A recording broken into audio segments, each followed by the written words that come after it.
तो देखते हैं जल कैसा है। इयं ते यजियातनुरूपो मुञ्चामि न प्रजाम अहो मुचः स्वाहा कृता पृथिवीमाविशतः पृथिव्या संभवः भव। तो देखते हैं इसमें कह रहे हैं कि शरीर भी कैसा है, भूमि जैसा है।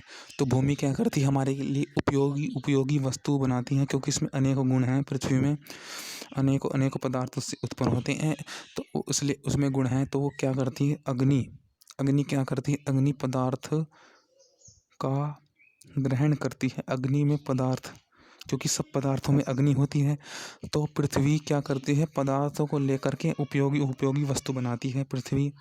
परंतु हमको पता है कि हर पृथ्वी में भिन्न भिन्न प्रकार के वस्तुएं पदार्थ उत्पन्न होते हैं। तो परंतु ये नहीं कि हम सब पदार्थ एक जगह ही, तो पदार्थों का विस्तरण, पदार्थों का एक तरह से बांटना, पदार्थों का ज़रूरत मतलब जहाँ जहाँ पर जिस पदार्थ की ज़रूरत है और जिसको हम पदार्थों का संचार कर पाए, अच्छी तरह से पदार्थ हर जगह पर पहुँच जाए, पूरी पृथ्वी में विस्तारित हो जाए, तो उसके लिए उपयोगी है जल।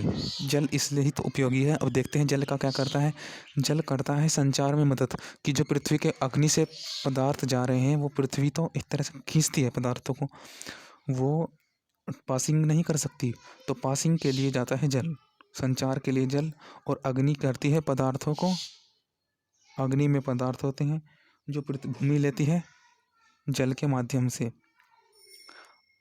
अग्नि खुद चल करके भूमि के पास आती है कि पदार्थ ग्रहण करने के लिए। तो देखते हैं अब इसको आगे और। अग्नि पदार्थों का गमन करती है, परंतु जल है वो पदार्थों का विस्तरण, संचारण विस्तार से करता है, कि हाँ कि पृथ्वी में ही, क्योंकि भूमि तो एक ही स्थान पर ले लेगी, ज़्यादा अच्छा हो या कम हो गुण, एक ही पदार्थ को या एक ही मटेरियल को एक ही जगह पर इकट्ठा कर लेगी, परंतु जल उसको हर जगह फैलाएगा, जहाँ जिसकी ज़रूरत है वो उसको पहुँचाएगा। तो शरीर में भी इसलिए जन व प्राण, जल हमारा उपयोगिता है।